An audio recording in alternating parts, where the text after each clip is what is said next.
దేవునికి స్తోత్రం. బైబిల్ గ్రంథములో నుండి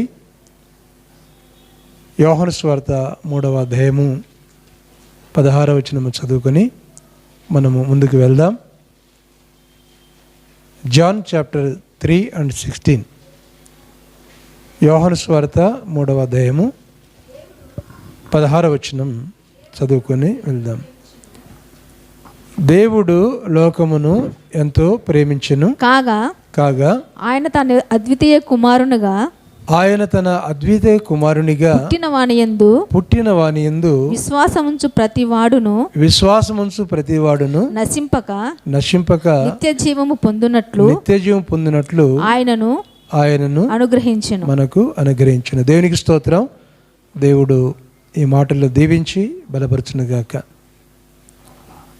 క్రైస్తవుల్లో దరిదాపుగా ఈ టైటిల్ లేకపోతే ఈ లేఖన భాగము తెలియని వారు ఎవరంటూ ఉండరు. ఏ భాగము? దేవుడు లోకమును ఎంతో ప్రేమించింది అన్న లేఖన భాగాన్ని తెలియని వారు ఎవరు ఉండరు. క్రైస్తవులుగా పుట్టినటువంటి వారిలో, క్రైస్తవులుగా ఉన్నటువంటి వారిలో ఈ వాక్య భాగము అందరూ ఎరిగిన వారే. ఎవరైనా బైబిల్లో టకానా వాక్యం ఏమన్నా చెప్పంటే మొదట చెప్పే మాట 3:16, యోహాను సువార్త 3:16, దేవుడి లోకమును ఎంతో ప్రేమించింది. ప్రియులారా, ఎందుకు చెప్పాడు ఈ మాట? ఎవరు చెప్పారు ఈ మాట? యేసు ప్రభువు చెప్పలే. ఈ రెఫరెన్స్ మాత్రం యేసు ప్రభువు చెప్పలే. యేసు ప్రభువు లోకమును ప్రేమించాడు, యేసు ప్రభువు వారు లోకాన్ని ప్రేమించాడు. కానీ ఈ మాట యేసు ప్రభువు వారు చెప్పలే. ఇక్కడ యోహాను చెప్పాడు. దేవుడు లోకమును ఎంతో ప్రేమించాడని యోహాను చెప్పాడు. అంటే ఆయనకి డౌట్. ఏం డౌట్ అంటే, అందరూ నన్ను గురించి చెప్తారు, నా గురించి మాట్లాడతారు. ఏమిటంటే, యోహాను అంటే యేసుక్రీస్తుకి ఎంతో ప్రేమ. యేసుక్రీస్తు అనగా యేసుక్రీస్తు ఎక్కడ ఉంటే యోహాను అక్కడ ఉంటాడు. యేసుక్రీస్తు ఉన్న చోటున రొమ్మున యోహాను ఉంటాడు. కాబట్టి అందరూ నన్నే అనుకుంటారు. అందుకే ఆయన అంటున్నాడు, అంటే నన్నే కాదు యేసుప్రభువు వారు ప్రేమించేది, లోకాన్ని ప్రేమిస్తూ ఉన్నాడు. లోకమంతటిని యేసుప్రభువు వారు ప్రేమిస్తూ ఉన్నాడు. నన్ను ప్రేమిస్తున్నాడు, లోకాన్ని అంతటిని యేసుప్రభువు వారు ఆయన ప్రేమిస్తున్నాడు అని ఖచ్చితంగా యోహాను ఈ మాట చెప్తాను. కానీ యోహానుకి మనకు తేడా ఏంటి అనేది మనము గమనించాలి. అసలు ఈ యోహాను మరియా యేషపు కుటుంబంలో జన్మించిన వాడు కాదు. ఈ యోహాను జబదయ కుమారుడైనటువంటి యోహాను. బైబిల్ గ్రంథంలో 4 యోహానులు ఉన్నారు. మొదటిగా బాప్తిస్మకుడైన యోహాను, రెండవదిగా జబదయ సలోమి వారికి జన్మించినటువంటి యోహాను, అంటే యాకోబు యోహాను వారు ఉన్నారు యోహాను. మూడవదిగా పేతురు తండ్రి అయినటువంటి యోహాను, ఆయన మూడవవాడు. ప్రియులారా, ఇక నాలుగవదిగా మార్కు అనబడినటువంటి యోహాను. అంటే మార్కుకు యోహాను అనే పేరున్నది, మార్కు అనబడినటువంటి యోహాను. ఈ 4 యోహానులు బైబిల్ గ్రంథములో ఉన్నారు. నేను బైబిల్ గ్రంథాన్ని పాత నిబంధన గ్రంథములో ధ్యానం చేసినప్పుడు యోహాను అనే వ్యక్తి కూడా అక్కడ కూడా కనిపిస్తాడు. నేను బైబిల్ స్టడీలో కొన్ని విషయాలు రాసేటప్పుడు అవి రాశాను. అది మనకు పాత నిబంధన గ్రంథంలో కొన్ని భాగాల్లో మనకు దొరుకుతుంది. అంటే ఇర్మియా గ్రంథంలో, ఆ గ్రంథాల్లో అక్కడ మనకు దొరుకుతుంది. యూదులకి తర్వాత వారికి ఉన్నటువంటి ఆ పరిస్థితుల్లో యెహోయాకీను కాలంలో, అలాంటి కాలంలో యోహాను అనేటువంటి వ్యక్తి అక్కడ దొరికిస్తాడు. యెహోవా కృపగలవాడు. యోహాను అంటే యెహోవా కృపగలవాడు, ఆయన కృపగలవాడు. కనుక యోహాను చెప్పే మాట ఏంటంటే, నన్నేనా ప్రభు ప్రేమించేది, అందరినీ ప్రేమించటం లేదా అని చెబుతూ గాడ్ లవ్ ద వరల్డ్ అన్నాడు. లవ్ టు ద వరల్డ్, లోకమును ఆయన ఎంతో ప్రేమించాడు. ప్రియులారా, అందరినీ ప్రేమించాడు దేవుడు అని యోహాను తెలియపరుస్తుంది. ఈ యోహాను మనలాంటి వాడే. ఈ యోహానికి మనలాంటి స్వభావం గలదు. యోహాను మనలాంటి వాడే యోహాను. అంటే మనలాంటి శరీరమే, మనలాగా జన్మించిన వాడే, తల్లిదండ్రులకు జన్మించిన వాడే యోహాను. యోహాను పుట్టుకతో పరిశుద్ధుడేమి కాదు. లోకంలో పుట్టుకతో పరిశుద్ధుడంటే ఒక యేసుక్రీస్తే ప్రపంచంలో. అంటే ఇక్కడ పరిశుద్ధాత్మ వలన జన్మించిన వాడు యేసు ప్రభువారు, కాబట్టి ఆయన పరిశుద్ధుడు. దేవునికే ఆ పేరు పరిశుద్ధుడు అనే ఆ మాట దేవునికే సంబంధించినది. ఇక ఎవరు దానికి ఎలిజిబిలిటీ కాదు. మనము నీతిమంతులుగా పరిశుద్ధులుగా మనము కావాలి అంటే by the grace of God, ఆయన రక్తము చేత మనము కడగబడి మనం పరిశుద్ధులం అవుతాం. ఏ దైవజనుడైనా ఎవరైనా నేను దేవునితో సాటి, నేను దేవుని లాంటి వాడను, నేను దేవుడను అని చెప్పేదానికి ఎవరికి అర్హత లేదు. ఒకవేళ చెప్పుకున్నా కూడా దానికి యోగ్యులు కాదు. ఎందుకనగా దేవుడే పరిశుద్ధుడు. లేవికాండములో నేను పరిశుద్ధుని గనక అని అంటాడు.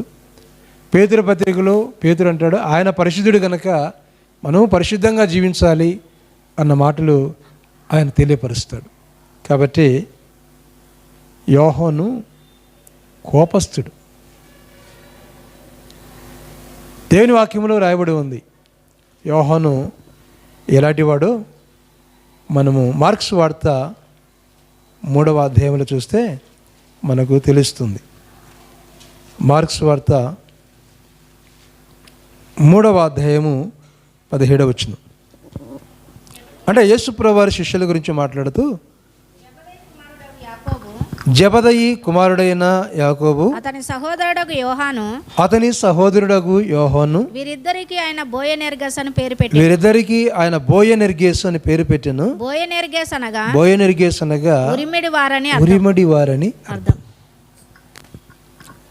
అంటే కొంతమంది యేసుక్రీస్తును తిరస్కరించారు. అలా తిరస్కరించినప్పుడు వీరిద్దరు కోపడ్డారు. యాకోబు యోహానులు కోపడి ప్రభువా నువ్వు సెలవిస్తే ఒక దెబ్బలో ఆ పట్టణాన్ని నాశనం చేసేస్తామన్నారు. అంటే పేతురు ఏ విధంగా అక్కడ చెవు నరకడానికి సిద్ధపడ్డాడో అదే రీతిగా ఇక్కడ మనము యోహానుని యాకోబుని చూస్తూ ఉన్నాం. ప్రభువా నువ్వు సెలవిస్తే ఒక దెబ్బలో లేపేస్తాం వారిని అని. ఈరోజు యుద్ధం జరుగుతూ ఉంది. ఇరాన్ ఇస్రాయేల్ మధ్య కదా యుద్ధం జరుగుతూ ఉంది, ఘోరాతి ఘోరంగా. ఎవరి గురించి వారు చెప్పుకుంటూ ఉన్నారు. కొంతమంది ఇస్రాయేల్ దేశం ప్రశాంతంగా ఉంది అని చెబుతూ ఉన్నారు. ఎక్కడో యుద్ధం జరిగితే మనకు కూడా ఎఫెక్ట్ ఉంది. గ్యాస్ ప్రాబ్లం అని, సిలిండర్స్ కష్టమని, ఇలా. అంటే దేశాలకు ఒక దేశానికి సంబంధాలు. అంటే అన్ని దేశాలు అవినాభావ సంబంధంగా ఉంటే దేశాలన్నీ బాగుంటాయి. దేశాల్లో ఎక్కడ ప్రాబ్లం వచ్చినా రిలేషన్షిప్ లేకపోయినా జీవన విధానంలో తేడా వస్తుంది, చాలా కష్టమవుతుంది. మన దగ్గర నుంచి వారి దగ్గరికి కొన్ని వస్తువులు పోవాలి, వారి దగ్గర నుంచి మన దగ్గరికి కొన్ని వస్తువులు రావాలి. ఈ రీతిగా ఎగుమతులు దిగుమతులు అన్నది, ఎక్స్పోర్ట్ ఇంపోర్ట్ అన్నది అవి ఉండాలి. లేకపోతే మన జీవన విధానం గడవటం అన్నది చాలా ఇబ్బందికరంగా ఉంటుంది. దేవునికి స్తోత్రం. ప్రియులారా, జ్ఞాపం చేసుకుందాం, ప్రేమ అన్నది బైబిల్ గ్రంథంలో చాలా గొప్పది. ప్రేమ బైబిల్ అంతా చెప్పే మాట ఏమిటి అనగా ప్రేమ.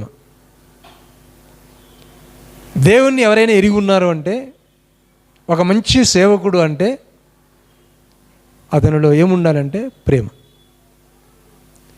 ప్రేమ ప్రేమ లేని క్రైస్తవుడు, ప్రేమ లేని దైవజనుడు, దేవునిలో ఎదుగుదల లేనివాడు. ఎవరైనా దేవునిలో ఎదుగుదల లేనివారు. ప్రేమ వారికి ఉన్నదంటే ఆ ప్రేమ అనే విత్తనాన్ని వేసినది ఎవరనగా యేసయ్య. ప్రేమ అనే విత్తనాన్ని వేసినదనగా యేసయ్య. యేసయ్య ఆ ప్రేమ విత్తనాన్ని ఆయన వేశాడు. నేను ప్రభుని ఎరిగిన తర్వాత నంద్యాల వెళ్తే మా ఊరి అమ్మాయిని నంద్యాలకి ఇచ్చిండు, నిర్మల అని ఇచ్చిండు. ఆమె ఎప్పుడన్నా చెప్తూ ఉంటుంది, నువ్వు చిన్నప్పుడు ఇట్లా ఉంటివి కదా అంటే, ఇప్పుడు వచ్చిన మార్పు గురించి ఎప్పుడైనా ఆమె అప్పుడప్పుడు టచ్ చేస్తాం. మేము చిన్నపిల్లలు అప్పుడు ఉన్నప్పుడు అప్పుడు విషయాలు జ్ఞాపం చేస్తాం. ఆమె కాదు మరి కొంతమంది అంటే కోపము, స్వార్థము, ద్వేషముతో మాట్లాడడం ఇలాంటివి నాకు కూడా ఉంది, అందరికీ ఉంటాయి. పిల్లలు ఎప్పుడైతే ప్రభువుని ఎరుగుతామో, ప్రభు రక్తం చేత కడగబడతామో, ఆ మంచితనం అన్నది మనలోకి వచ్చేస్తుంది. ఆటోమేటిక్ అన్నది ఆ దేవుని ప్రేమ ప్రవాహముగా మనలోకి వచ్చేస్తుంది. ప్రపంచ చరిత్రలో క్రైస్తవుల్లాగా ఎదుటివారిని ప్రేమించేవారు ఇక ఏ మతంలో లేరనుకుంటా. క్రైస్తవుడిగా ప్రేమించటం ఎంత ప్రేమ చూపిస్తారంటే అంత ప్రేమ చూపిస్తారు. ఎక్కడో ఏమో జరిగితే అక్కడికి వెళతారు, వారికి సాయం చేస్తారు, వారితో మాట్లాడతారు. ఆ దేవుడు పెట్టినటువంటి ఆ ప్రేమ, ఆ దేవుడు పెట్టినటువంటి ప్రేమ, ఆ దేవుని ప్రేమ కనుకనే తండ్రి విరోధంగా ఉన్నా కుమారులు విరోధంగా లేరు. రెండు విషయాలు ఏమిటంటే, సౌలు దావీదుకి విరోధముగా ఉన్నప్పుడు సౌలు కుమారుడైన యోనాతాను దావీదును ప్రేమించాడు. వారి ప్రేమ చాలా గొప్పది. విరోధంగానే ఉన్నారు అక్కడ, గమనించండి, విరోధంగానే ఉన్నారు, కానీ వారి ప్రేమ చాలా గొప్పది. రెండవది, మనం కీర్తన గ్రంథం చదివేటప్పుడు ఆ కీర్తన గ్రంథంలో కోరాహు కుమారుల కీర్తన అంటుంది. అక్కడ దుప్పి నీటి వాయి కొరకు ఆశపడినట్లు, దేవా నా ప్రాణము నీ కొరకు ఆశపడుతున్నది, తృష్ణగొరుచున్నది అని మాట ఎవరు రాశారంటే కోరాహు కుమారుడు. కోరాహు కుమారులో మీరు బైబిల్ చదివితే అర్థమవుతుంది. కోరాహుతో పాటు కొంతమంది పోగై మోషేకి విరోధముగా వారు ఉన్నప్పుడు అక్కడ వారు మరణించినట్టుగా బైబిల్ వాక్యంలో ఉంది. తర్వాత కోరాహు సంబంధులు మరణించారు. ఎలా మరణించారంటే భూమి నెరవిడిచి మరణించారు. అయితే కోరాహు కుమారులు అస్సీర్ అని ఇద్దరు పేర్లు ఉన్నాయి. వారు ఆ గుంపులో లేరు.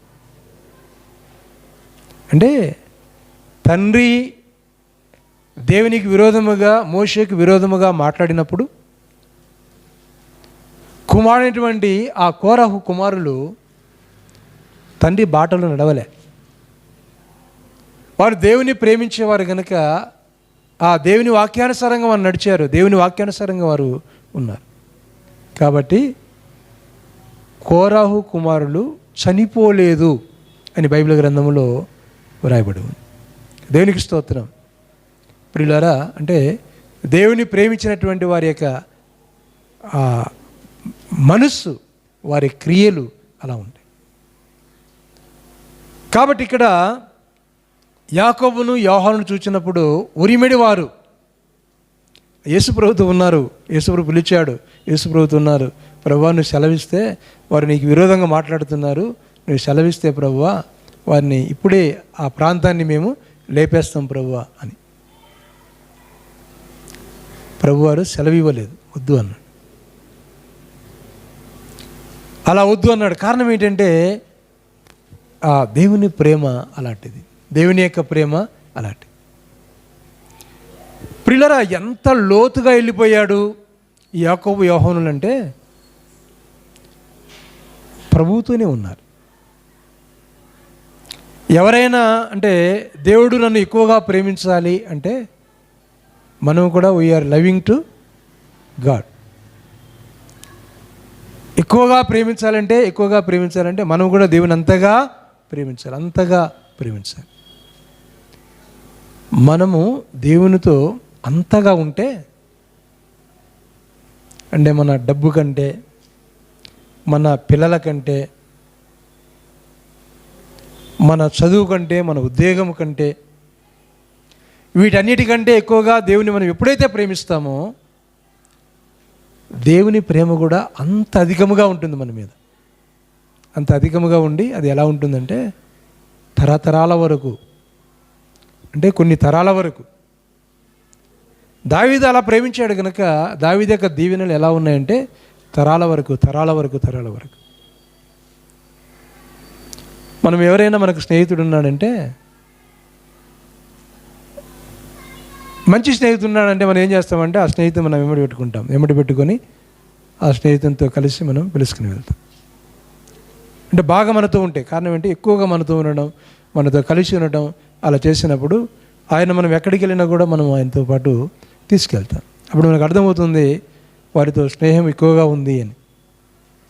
వారు స్నేహితులుగా ఉన్నారు, వారి స్నేహం ఎక్కువగా ఉంది కాబట్టి ఎక్కడికి వెళ్ళినా కూడా అక్కడికి తీసుకెళ్తారు అని. అంటే ఆ స్నేహం. మన చర్చికి రాడు జగదీష్ అని, ఆయన ప్రభువుని నమ్ముకోలేదు, కానీ నాతో బాగా స్నేహంగా ఉంటాడు. మేము ఎక్కడికి వెళ్ళినా కూడా ఇద్దరం కలిసి వెళ్తూ ఉంటాం. కారణం ఏమిటంటే ఆ స్నేహం.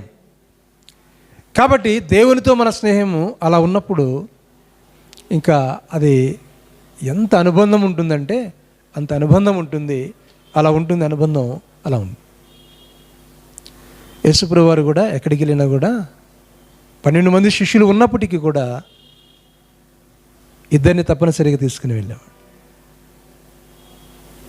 పేదరింటికి వెళ్ళాలన్నా, ఇంకొక కార్యము చేయాలి అన్నా ప్రధానంగా యేసుప్రభు వారితో వారు ఉండేవారు.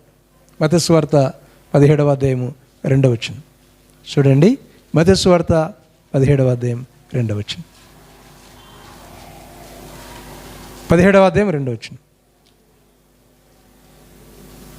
చదవండి. ఆయన వస్త్రములు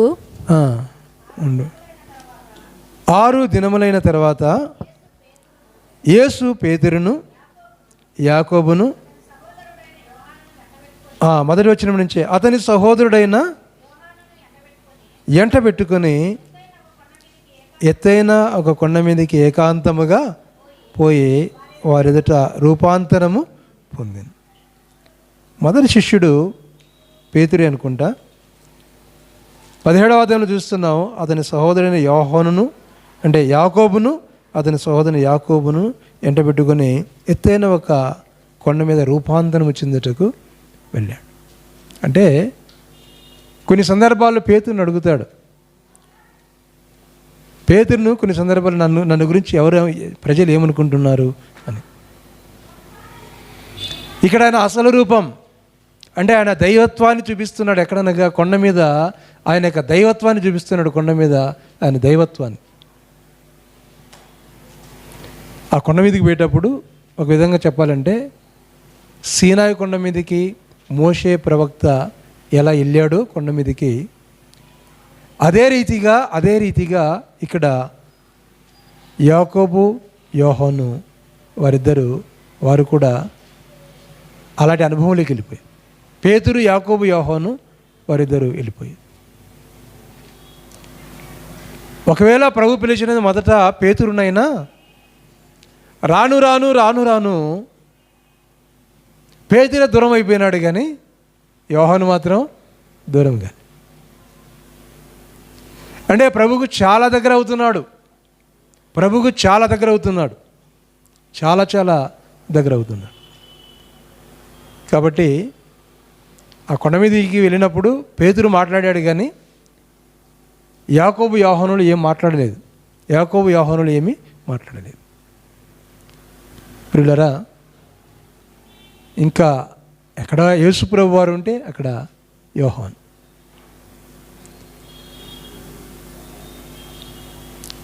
శిలువ మరణములో కూడా ఒకే వ్యక్తి మనకు కనిపిస్తాడు, ఆయన యోహానే. ఎరగము అన్నప్పుడు అందరూ అలా అన్నవారు అని బైబిల్ గ్రంథంలో రాయబడి ఉంది. అది వేరే విషయం, అది సందర్భాన్ని బట్టి. అయితే 12 మంది శిష్యుల్లో అక్కడ యాకోబు, ఆయన 12వ అధ్యాయంలో చనిపోయాడు. 12 మంది శిష్యుల్లో యేసుప్రభు వారిని మాత్రమే చూస్తాం. మనము ఎవరికైనా ఏమన్నా చెప్పాలంటే కొంతమంది అసిస్టెంట్ ఉంటారు, లేకపోతే పిఏ అంటారు. ముందు అంటే పెద్దవాళ్ళ దగ్గరికి వెళ్ళేటప్పుడు ఆ పిఏ గారికి మనం తెలియపరుస్తాం. అసిస్టెంట్ ఎవరైనా ఉంటే వారికి తెలియపరుస్తాం. వారితో మాట్లాడిన తర్వాత మళ్ళీ డైరెక్ట్గా ఆ విషయం ముందుకు వారి దగ్గరికి వెళ్ళడం జరుగుతుంది. ఆనాటి దినాల్లో కూడా ఎవరైనా శిష్యులు ఏమైనా చెప్పాలనుకుంటే ఎవరికి చెప్పాలట? యోహానుకి తెలియపరిచేవారు.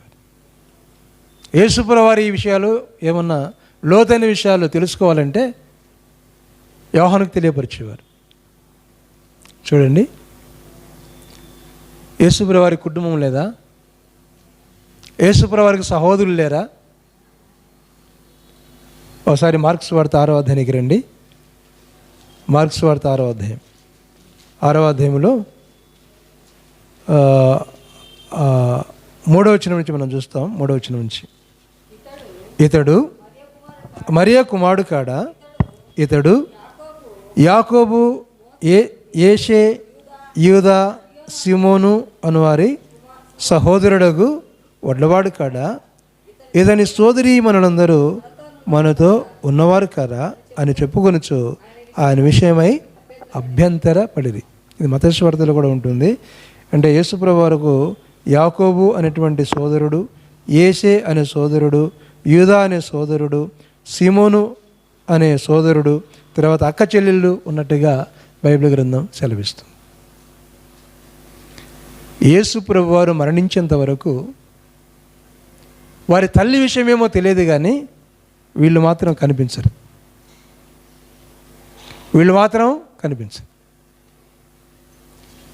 ఇక్కడ యూదా అన్నాడు కదా, యూదా పత్రిక, ఒక పత్రిక ఉంది. ఆ పత్రిక రాసింది యేసుప్రభు వారి యొక్క సహోదరుడే యూదా. అప్పటి వరకు వీళ్ళు భయపడే వాళ్ళండి. యేసుప్రభు ఒక విప్లవకారుడు, యేసుప్రభు వారి ధర్మశాస్త్రానికి విరుద్ధంగా మాట్లాడుతూ ఉన్నాడు. యేసుప్రభు వారు ఆయనతో స్నేహం చేస్తే ఆయనకు గాయాలవుతాయి, ఆయన శిలువ మరణం పడుతుంది, కాబట్టి మాకు కూడా అదే ఇబ్బంది వస్తుందని వాళ్ళు కూడా దూరంగా ఉన్నారు. ఈ వాక్యాలు మనము యోహాను సువార్తలో చూస్తాం. ఎందుకైనా మంచిది, యోహాను సువార్తలో రాయబడినటువంటి మాటలు మనం చూస్తే ఇక్కడ 7వ అధ్యాయంలో నుంచి మనకు ఉంటుంది. 7వ అధ్యాయం 5వ వచనం చదవండి, ఎందుకైనా మంచిది. ఆయన సహోదరులైనను ఆయన యందు విశ్వాసం ఉంచలేదు. అంటే వీళ్ళు ఏం చేశారంటే, ఇక్కడి నుంచి వెళ్ళిపో అన్నారు. ఇక్కడి నుంచి నువ్వు వెళ్ళిపో, నువ్వు ఉంటే మాకు కూడా ఇబ్బంది అవుతుంది అన్నారు. ఇక్కడి నుంచి వెళ్ళిపో అన్నారు. ఈ అధ్యాయమును మనం చూస్తాం. యేసు యొక్క మనస్సును ఎరిగినటువంటి వాడు యోహాను. యేసు యొక్క హృదయాన్ని గ్రహించినటువంటి వాడు యోహాను. యేసు యొక్క భారాన్ని గ్రహించినటువంటి వాడు యోహాను. కనుక వారి కుటుంబస్తులు దూరంగా ఉన్నా యోహాను మాత్రం యేసుప్రభు వారికి దగ్గరగా ఉంది. నేను ఇటీవల ఊరికి వెళ్ళాను కదా, ఊరికి వెళ్ళినప్పుడు గవర్నమెంట్ హాస్పిటల్ వెళ్ళాను. ఎందుకంటే మా మామకి యాక్సిడెంట్ జరిగిందని చెప్పాను కదా, వెళ్ళాను. హాస్పిటల్లో ఆయన అన్యుడే, ఆయన కోసం ప్రార్థన చేయమంటామంటే చేయమన్నాడు, ప్రార్థన చేశాను. అది వేరే విషయం. నేను హాస్పిటల్కి వెళితే అక్కడ హాస్పిటల్లో పనిచేశాను. ఒక ఆయన వచ్చాడు. ఒక ఆయన వచ్చి, సార్ మీరు ఏం చేస్తారు అన్నాను. నేను పాస్టర్ని అని. ఎక్కడ అంటే బెంగళూరు. నేను కూడా విశ్వాసినే, నేను హెబ్రోన్ ఫెలోషిప్ వెళ్తాను అని. హెబ్రోన్ అంటే తిమోతి అన్న దగ్గరికి వెళ్తావా అన్నాను. తిమోతి కాదు, నేను బుజ్జిబాబుని ఆయన దగ్గరికి వెళ్తాను అన్నాడు. నాకు బుజ్జిబాబు తెలుసు. బుజ్జిబాబు అంటే ఆయన పుల్లల చెరువు అని ఆ ప్రాంతంలో అక్కడ ఉంటాడు. నా గురించి ఆయనకు తెలుసు, ఆయన గురించి నాకు తెలుసు, మేమంటే తెలుసు.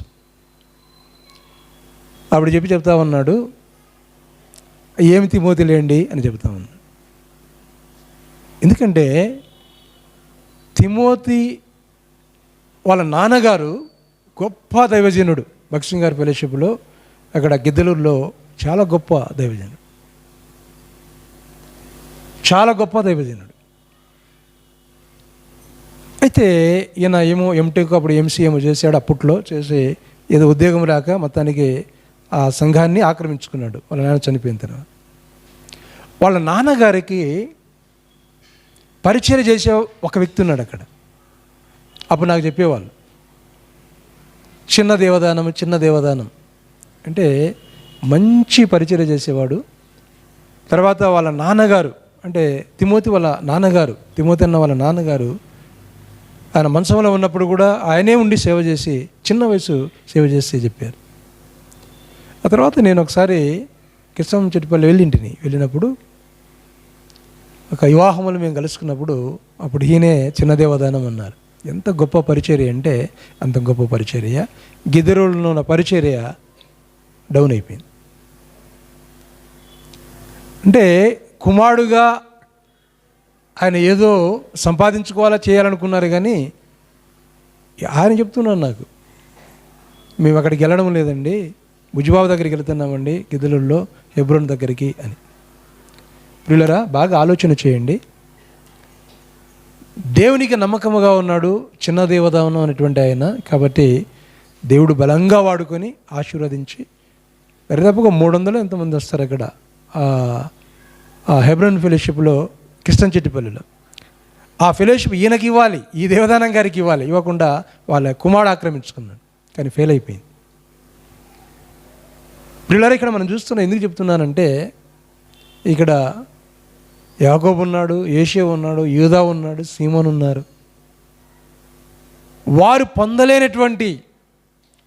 పొందలేనటువంటి ఆశీర్వాదాన్ని యోహాను పొందాడు.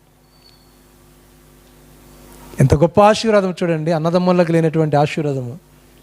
ఆ గొప్ప దీవెనను యోహాను పొందాడు. అందుకే నేను అన్నాను ఆయన అసిస్టెంటు పిఏ అని. ఎందుకన్నానంటే ఎవరైనా ఏమన్నా చెప్పాలన్నా యోహానుకి తెలియపరచాలి. ఆ వాక్యాన్ని చూద్దాం. యోహాను సువార్త 13వ అధ్యాయం. యోహాను సువార్త 13వ అధ్యాయం. యోహాను సువార్త 13వ అధ్యాయంలో ఇక్కడ 23 నుంచి ఉన్నది. ఆయన శిష్యులలో యేసు ప్రేమించిన ఒకడు యేసు రొమ్మున ఆనుకుని ఉండెను గనక ఎవరిని గురించి ఆయన చెప్పెనో అని తమకు చెప్పమని సీమోను పేతురు అతనికి సైగ చేసింది. ఎవరికి సైగ చేశాడండి? యోహానుకు. బాగా గమనించు. ఎవరికి సైగ చేశాడనగా యోహానుకు.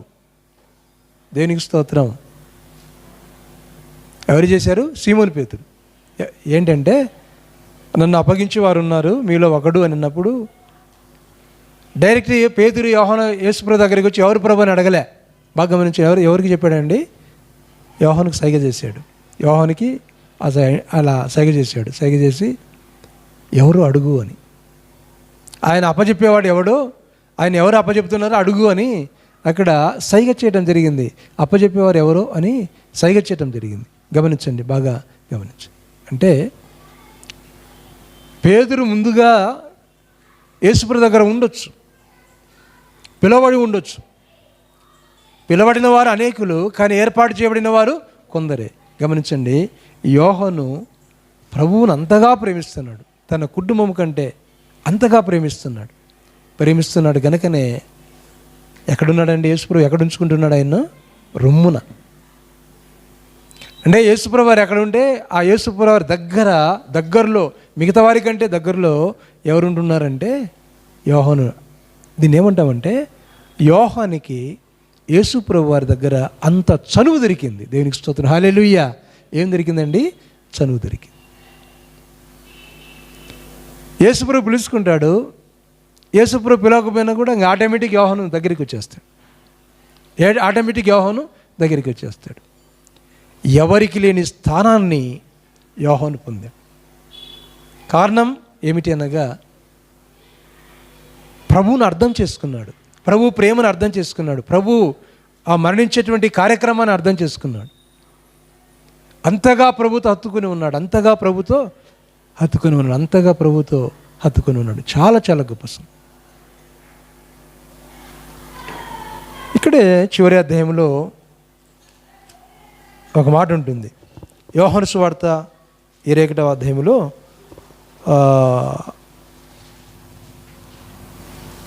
7వ వచనం. కాబట్టి యేసు ప్రేమించిన శిష్యుడు ఎవరంట? యేసు ప్రేమించిన శిష్యుడు. అంటే శిష్యులందరూ ఉన్నారు అక్కడ, శిష్యులు అక్కడ ఉన్నారు. ప్రభు శిలువ మరణమైన తర్వాత ఇక్కడ రాయబడి ఉంది, అంటే అందరికీ నోటెడ్ అయిపోయింది. ఏంటంటే ఎవరిని ప్రేమిస్తాడనంటే యోహాను. ఎందుకు ప్రేమిస్తున్నాడు?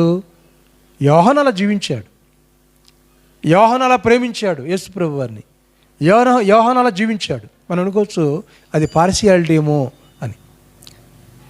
అందుకే యోహాను అన్నాడు 3:16లో, దేవుడు లోకమును ఎంతో నన్నే కాదు నాన్న ప్రేమించేది, మిమ్మల్ని కూడా ప్రభు ప్రేమిస్తూ ఉన్నాడు. కానీ ప్రత్యేకంగా నన్ను ఎందుకు ప్రేమిస్తున్నాడు ఆయన అంటే, నేను ప్రత్యేకంగా ప్రభువుని ప్రేమిస్తున్నాను. ఏంటి? ప్రత్యేకముగా నేను ప్రభువును ప్రేమిస్తున్నాను కనుక ఆయన నన్ను ప్రేమిస్తున్నాను. సేవకులు కూడా కొంతమంది ఉంటారు, నేను కానీ మరొకరు కానీ, కొంతమందితో స్పెషల్గా ఉంటారు, ప్రత్యేకంగా ఉంటారు. కారణం ఏంటంటే వారి చనువు అలా ఉంటుంది, వారి దగ్గరగా వస్తూ ఉంటారు, దగ్గరగా మాట్లాడుతూ ఉంటారు. అలా ఉన్నప్పుడు వారి చనువు అలా ఉంటుంది కనుక వారి ప్రేమ అన్నది అలా ఉంటుంది. యేసు ప్రేమించువాడు అని యోహాను గురించి రాయబడ్డం అద్భుతమైన విషయం. ప్రియులరా, ఇంకొక విషయం ఏంటంటే, మనందరికీ తెలుసు, మనము గుడ్ ఫ్రైడే దినాన్ని చెప్తాము, యోహాను సువార్త 19వ అధ్యాయంలో ఉన్న వాక్యాన్ని చెప్తాం. ఏమని చెప్తాము అక్కడ? యోహాను సువార్త 19వ అధ్యాయంలో ఇక్కడ 20 వచనమున 19:26 యేసు తను తల్లియు తాను ప్రేమించిన శిష్యుడును దగ్గర నిలిచినట్టు చూచి, అమ్మా ఇదిగో నీ కుమారుడు అని తన తల్లితో చెప్పాను. తర్వాత శిష్యుని చూసి, ఇదిగో నీ తల్లి అని చెప్పాను. ఆ గడియ నుండి ఆ శిష్యుడు ఆమెను తన ఇంట చేర్చుకునేను.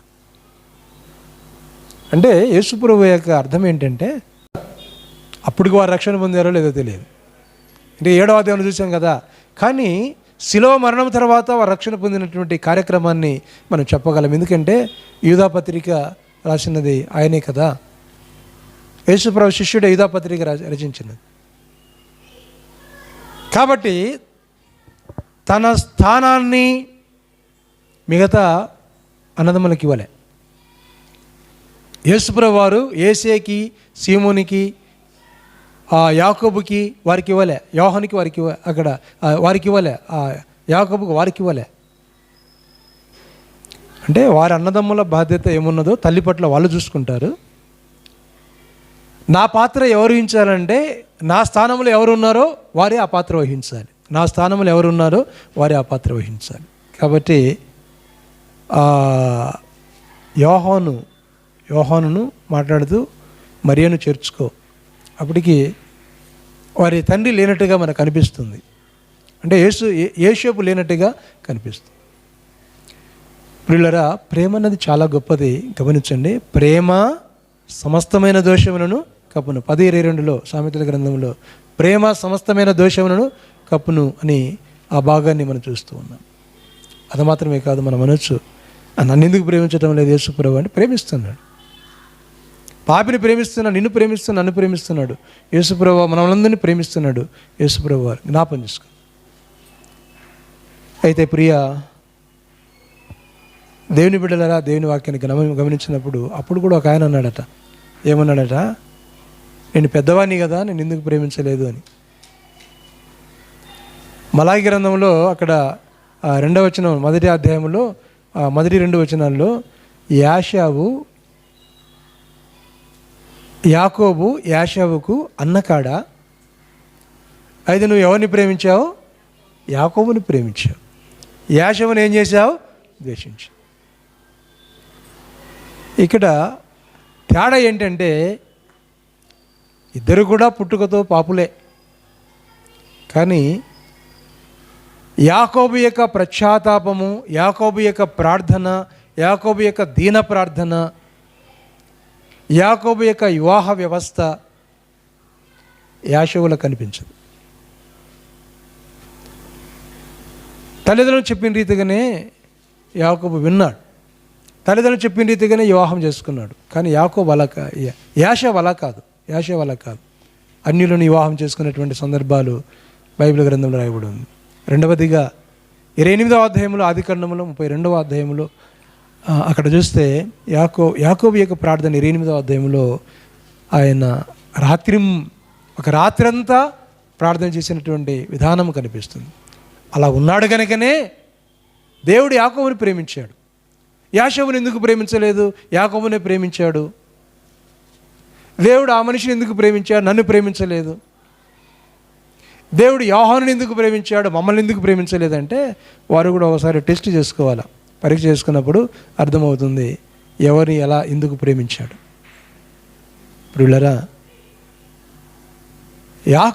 యోహాను చెబుతున్న సాక్ష్యము నన్నే కాదు మిమ్మల్ని కూడా ప్రేమిస్తున్నాడు కనుక, దేవుడు లోకమును ఎంతో ప్రేమించాను కనుక కాగా తన అద్వితీయ కుమారుని యందు విశ్వాసం ఉంచువాడు నిత్య జీవం కలిగిన వాడు మరణములోనికి అక్కడ అది కాదు, వాడు నశింపక నిత్య జీవం పొందినట్లు ఆయన మనకు అనుగ్రహించాడు. మనందరికీ అనుగ్రహించాడు దేవుడు. యేసుక్రీస్తును మనందరికీ అనుగ్రహించాడు. జ్ఞాపం చేసుకుందాం. కాబట్టి ప్రియులారా, మనం కూడా ఆయన రొమ్మున ఉండగలం. ఒకఆయన అబ్రహాం రొమ్మున ఉన్నాడు, పేదవాడు. ఎవరండి? లాజరు. అబ్రహాం రొమ్మున ఉన్నాడు. గమనించండి, మనం కూడా దేవుని రొమ్ములో అక్కడ ఉండగలం. అయితే ఒకటేం చేయాలంటే మనము వాక్యానుసారంగా మనం జీవించాలి. లేఖనానుసారంగా వాక్యానుసారంగా జీవించింది ఎవరనగా యోహాను. 4 యోహాను అన్నాను. బాప్తిజం ఇచ్చి యోహాను ఒకడు, తర్వాత జబదయ కుమారులు యోహాను ఒకడు, తర్వాత పేతురు వారి యొక్క తండ్రి యోహాను, తర్వాత మార్కు అనబడిన యోహాను అని చూస్తాం. ఈ యోహాను ప్రత్యేకమైన వాడు. 2వ యోహాను ప్రత్యేకమైన వాడు. ఒక మంచి బెస్ట్ ఫ్యామిలీలో పుట్టాడండి ఆయన. చాలా మంచి కుటుంబంలో పుట్టాడు. వారిద్దరు కూడా కుమార్తెలు ఉన్నారో లేదో తెలియదు కానీ కుమారులను దేవుని కోసం పెంచారు. ఒక ఆయన హతసాక్షి అయిపోయాడు, ఒక ఆయన చివరి వరకు ఉన్నాడు, ఈయన చివరి వరకు ఉన్నాడు. యోహాను సువార్త రాశాడు, యోహాను పత్రికలు రాశాడు, ప్రకటన గ్రంథం రాశాడు. చూడండి, ఈయనను కూడా ఎవరండి ఆ రాజు ఎక్కడేసాడంటే నూనెలో వేసేసాడు. నాకు జ్ఞాపకం రావటం లేదు. నూనెలో వేసేసారు. నూనెలో వేసేస్తే తర్వాత ఆయనకేం కాలేదు. అంటే ఆయన ఉండటం అన్నది దేవుని ఏర్పాటు, దేవుడి చిత్తం అన్నది. డొమేషియన్ చక్రవర్తి చాలా హింసించాడు ఈ యొక్క యోహానును. కానీ దేవుడు కాపాడి ఆయన అంతవరకు ఉండాలనే దేవుని చిత్తం. దేవునికి స్తోత్రం. దేవుడు యోహానును ప్రేమించిన దేవుడు మనల్ని కూడా ప్రేమిస్తున్నాడు కనుకనే మన కొరకు ప్రాణం పెట్టాడు. దేవుడు లోకముని ఎంతో ప్రేమించను, అందులో కూడా మనము కూడా ఉన్నాం. దేవునికి స్తోత్రం. దేవుడి మాటలు దీవించునుగాక.